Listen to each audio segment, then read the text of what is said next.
Fala galerinha, que fala é Lucas. Galera, nesse vídeo a gente vai testar um jogo de um inscrito, um jogo do Júnior.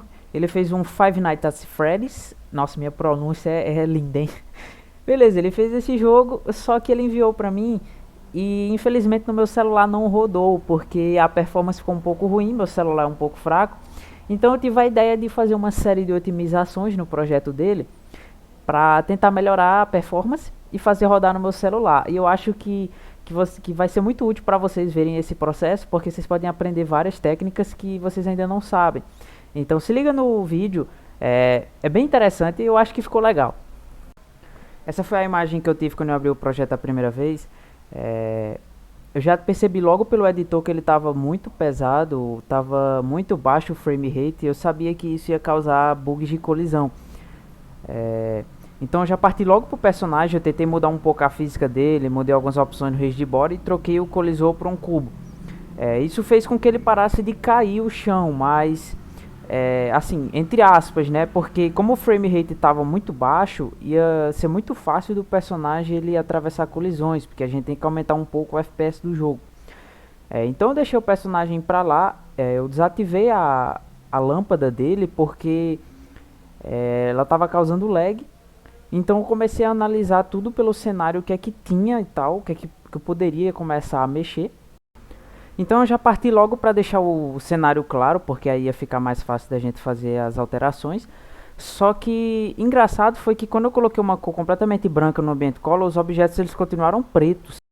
Aí eu já saquei logo que ele tinha escurecido a cor pelo material, então eu já comecei deixando ela clara, do chão e da parede, porque aí a gente ia conseguir enxergar ela com mais facilidade.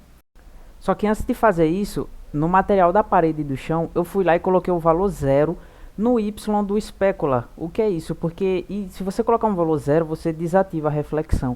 E como no nosso cenário a gente tem muita parede e muito chão, se esses objetos eles refletirem, eles vão pesar muito. Então a gente coloca 0, que é para deixar desativado.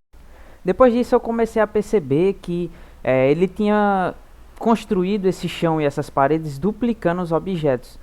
Se você começar a perceber aqui, você vai ver que esses objetos que estão piscando, isso está acontecendo porque tem dois ou mais objetos no mesmo local. Então, às vezes ele foi duplicando e ele duplicou e não percebeu que já tinha duplicado, acabou esquecendo e acabou ficando dois objetos iguais na mesma localização. Isso causa esse bug visual que é bastante comum de acontecer. Então, ó, se você olhar aqui, ó, o chão é vários pedaços, as paredes são vários pedaços. Então eu comecei resolvendo esse chão aí, ó. Eu apaguei todos os chãos, todos os cubos que ele usou para fazer o chão. Se você observar nessa parte, você vai ver que ali tinha mais de 4 cubos fazendo um local só no chão. Mas é assim mesmo. É assim mesmo, vamos resolver aqui, vamos ver como é que a gente faz. Eu vou apagar todos os chãos e eu vou fazer um só com um cubo apenas. Eu acho que ele não conhecia que na It Smash que a gente tem uma opção para aumentar a repetição da textura do objeto, por isso ele achou que ele teria que ficar duplicando. Mas não tem problema, a gente pode facilmente resolver isso. Pronto, agora é só escalonar o cubo, deixar ele cobrindo toda a área andável do mapa. Aqui você pode pensar, pô, mas o chão ele tá passando das paredes e tal. Mas não tem problema, galera, porque a gente tem que lembrar que nesse jogo em específico, o jogador ele não consegue sair de dentro da casa, do local. Então ele não tem como sair para ver que o chão ele passa das paredes. Então a gente pode aproveitar isso para ganhar performance. Aqui no caso eu já repeti a textura no próprio material mesmo, fazendo só mais alguns ajustezinhos. Beleza, depois que eu resolvi o problema do chão, agora eu teria que resolver o problema das paredes. E eu comecei criando um material chamado parede 1, porque vão ser precisos 3 materiais aqui nesse caso. Um vai ser para as paredes maiores, que a gente vai repetir a textura no próprio material para criar uma parede grande, e no 2 a gente faz uma menor e na terceira a gente faz uma menor ainda. Se você analisar aqui, ó, ele construiu todas as paredes com pedaços de paredes do mesmo tamanho. Isso gera 2 problemas. O primeiro é a falta de performance muito grande, e o outro é que você cria vários colliders para criar uma parede única. E se você mexer um pouquinho essa parede, você já vai criar um canto com colisores que esse personagem ele pode bater, ele pode enganchar. Então, se mesmo você, sabendo desses problemas, você ainda quiser fazer uma parede dessa forma, duplicando pequenas paredes, é, faça somente o visual. O colisor, você usa um objeto que cobre toda a área daquela parede. Nossa, mas hoje tá passando moto, hein? Caramba. Mas beleza, você usa um único objeto para cobrir toda aquela área daquela parede com um mesh collider só, com um collider só. Porque aí você vai com apenas um collider, você vai cobrir a parede toda e o visual dela você vai ter feito com várias outras paredes pequenas. Mas isso não é bom para performance, é melhor você fazer um objeto só e escalonar a textura. Você repete a textura. Isso você pode fazer pela Smash. Beleza. Agora para fazer a parede a gente escalona um cubo, deixa ele bem grande, coloca o material que eu acabei de criar chamado parede 1, que no caso ele vai ser o material da maior parede, e a gente repete a textura bastante. Lembre-se sempre de colocar a reflexão em 0, porque paredes, esse tipo de coisas, não há necessidade de reflexão e gasta muita performance. Beleza, se você analisar aqui, ó, a gente tem uma parede igual estava antes, só que com um objeto. Antes aí tinha bem uns 10, né? Então a gente já ganhou bastante performance só nessa alteração. Agora, eu só preciso fazer isso tudo com o resto de todas as paredes, para que a gente consiga reduzir bastante o uso de desempenho. Massa, depois de vários minutos mexendo nas paredes aqui, a gente chegou em uma parte um pouco diferente. Aqui onde ele queria criar essa parte de cima da porta. Como ele não sabia da existência do mapeamento das texturas na Smash, que a gente conseguir repetir, você também consegue reduzir o tamanho, se você colocar um volume menor que 1. Então a gente consegue resolver essa parte aqui de cima da porta muito facilmente. É para isso que eu preciso criar o material parede 3. Ele vai ser utilizado nesse tipo de parte aqui, ó. Olha como é que a gente pode resolver isso. Primeiro eu resetei a rotação e eu vou resetar a escala também, que é para a gente começar do zero essa parte aqui e fazer ela de uma forma um pouco melhor. Ok, agora que eu terminei de posicionar o objeto, deixei ele bem bonitinho aí, basta colocar o material parede 3 nele, só que tá branco. Por quê? Porque esse material eu acabei de criar, então ele não tem textura ainda. Então eu coloquei a textura da parede e agora eu vou reduzir o mapeamento, se liga só. No Y eu coloquei 0.1, por quê? Porque a gente só quer pegar essa partezinha de cima da textura, a gente não precisa da parte de baixo. Lembra de desativar a reflexão também, hein? Depois, basta reduzir o mapeamento X para a gente ter uma textura muito menos exprimida. Beleza, então agora só falta fazer o resto das paredes que estão faltando. No caso são paredes menores agora, então a gente precisa de um refinamento um pouco maior, acaba demorando um pouco mais, porque tem que mexer com mais calma, tem que escalonar melhor, mexer melhor. Massa, chegamos na última parede. Agora que a gente terminou de ajeitar ela, vamos dar play para ver como é que tá a performance do jogo, ver se a gente já tem algum ganho significativo, se deu uma melhorada. Beleza, olha só, já fez uma grande diferença na performance. Primeiro que o personagem ele não tá mais caindo do chão, ele tá pulando feito uma perereca, mas ele não tá caindo do chão porque a gente já tem bem mais frame rate, bem mais performance que antes, então a física ela consegue funcionar bem melhor. Então eu comecei a analisar o que é que estava causando esse pulo no personagem. Eu percebi que ele fez a movimentação do player usando aquela função primitiva da Smash de Moving Seconds. Então essa função ela causa esse tipo de problema mesmo. O tutorial para uma função bem mais avançada de movimento que não causa esse tipo de problema aí, vai demorar não para chegar, eu já estou começando a preparar ele. Mas vamos tentar resolver aqui sem mudar a programação do jogo dele, porque eu quero que continue sendo o jogo dele. Então como é que a gente pode tentar resolver isso? No começo, quando eu abri o projeto, o personagem ele tinha um colisor de esfera. Eu mudei para um cubo porque estava dando aquele problema, eu queria ver se mudava alguma coisa. Realmente mudou um pouco, mas o cubo está causando esse problema. Então eu voltei para o personagem, eu troquei de volta o colisor dele para uma esfera e isso resolveu o problema em partes. Ele também tem um model render no personagem que estava desativado, então não estava servindo para nada. Eu removi porque é um componente que estava ali só gastando performance. O personagem continuou dando uns pulinhos bem leves, muito menos do que antes. E agora, quando trocar a programação, no caso para uma mais avançada, isso vai ficar bem melhor.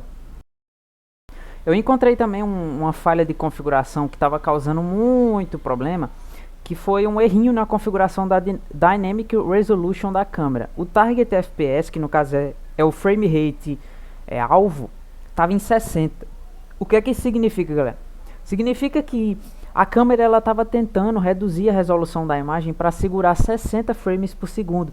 Isso estava fazendo a imagem ficar muito pixelizada, muito baixa a resolução, porque ela estava tentando segurar 60 fps e claramente não conseguia.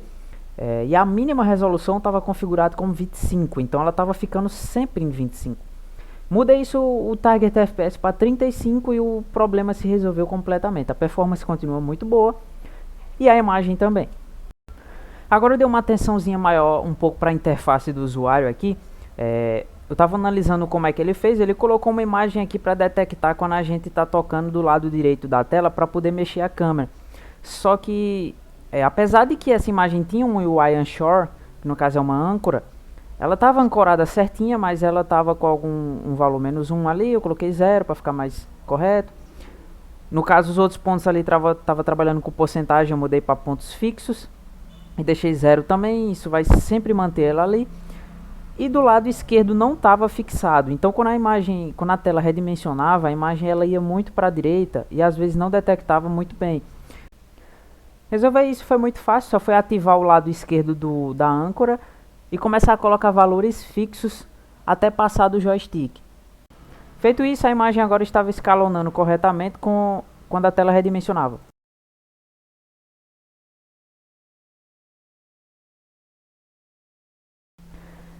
Depois eu comecei a surfar pelo projeto dele, eu comecei a perceber que ele tinha um modelo high poly ali, então comecei a olhar aí como é que tá as configurações dele. Desativei a reflexão porque é um modelo high poly e pesaria um pouco. Percebi que ele tinha um objeto que era só para o olho, também desativei a reflexão. Nesse caso você podia até ter deixado, né, porque é só o olho. Pode colocar um valor ali um pouco mais alto de reflexão, porque aí o olho dá uma brilhadazinha no escuro, fica legal quando bate com a sua lanterna. Nesse caso eu desativei, nem lembrei desse detalhe, mas eu acho que o olho ficaria legal ter mantido a reflexão. Já o corpo do urso nem fica interessante porque é como se ele fosse de pelo, né? Como se fosse um urso de pelúcia, então nem é legal ele refletindo. Aí eu dei um play para ver como é que tava, a performance estava muito boa já, a qualidade do jogo também. Agora eu parti para a otimização de texturas. Eu percebi que no projeto dele ele tinha algumas texturas em alta resolução, outras já estavam boas. Então eu fiz o seguinte, eu fui um gerenciador de arquivos, peguei todas as texturas que o projeto estava usando e eu copiei para outra pasta. Depois eu utilizei algum aplicativo para reduzir a resolução dessas texturas e comprimir um pouco. Se você ver a textura do olho, ela tinha mais resolução do que a do corpo do urso, do chão da sala e da parede. Sendo que isso não faz o menor sentido. Então reduzi bastante a resolução do olho do urso.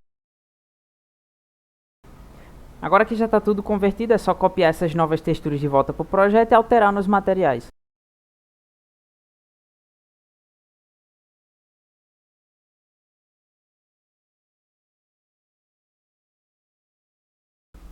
Na hora de devolver a textura do urso, eu não me liguei muito bem qual era ela.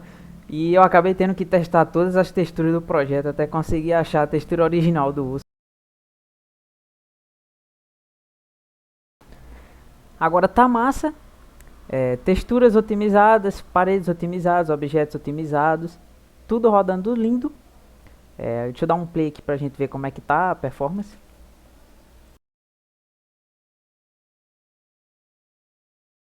Beleza, a performance agora tá show. Então eu comecei a devolver a ambientação original do projeto do Júnior, escurecendo o ambiente, mas dessa vez eu não escureci a parede, o material da parede, do chão e etc. Eu escureci a própria Ambient Color, porque aí tudo escurece, não há necessidade da gente escurecer objeto por objeto. Apesar de que eu não queria mudar o visual do jogo do Júnior, porque eu queria manter, né, o aspecto, mas eu removi o Skybox e coloquei um Space Color um pouco preto, porque fica mais legal da gente enxergar quando a gente tá dentro dessa sala e tal. Depois eu fui na lâmpada do personagem, eu percebi que os ângulos da Spotlight eles ainda estavam os originais, que é 30-30. Então eu comecei reduzindo o ângulo mínimo e deixando o ângulo máximo um pouquinho maior só, porque isso faz com que as bordas da Spotlight elas sejam suaves. Depois eu fui na projeção da câmera e na projeção 3D eu aumentei um pouco o ângulo de visão. porque aí a gente conseguir ter uma imagem um pouco mais aberta, visto que a gente está num cenário fechado, acho que fica mais interessante. 100 me parece um valor bom. Então eu dupliquei o chão para fazer como se fosse um teto, apesar de que não faz tanto sentido, porque tá com a textura de chão, mas já dá um aspecto mais legalzinho só por ter um teto. Aí eu voltei na lâmpada do personagem, deixei ela um pouquinho amarelada para aparecer a lanterna e aumentei um pouco a distância de alcance também. Aí deu um efeito muito legal. E foi assim que ficou o jogo do Júnior. Depois de uma série de otimizações, o jogo tá rodando muito legal, tá com uma performance muito boa, a qualidade também tá muito boa. E foi isso. É isso aí, galera. O vídeo vai ficando por aqui. Eu espero que vocês tenham aprendido bastante. Espero que essas dicas tenham sido úteis. Eu vou zipar o projeto, enviar de volta para o Júnior, porque agora ele tem muito mais espaço para trabalhar atualizações, adicionar bem mais detalhamento no jogo e deixar ele top. É isso aí, galera. Valeu!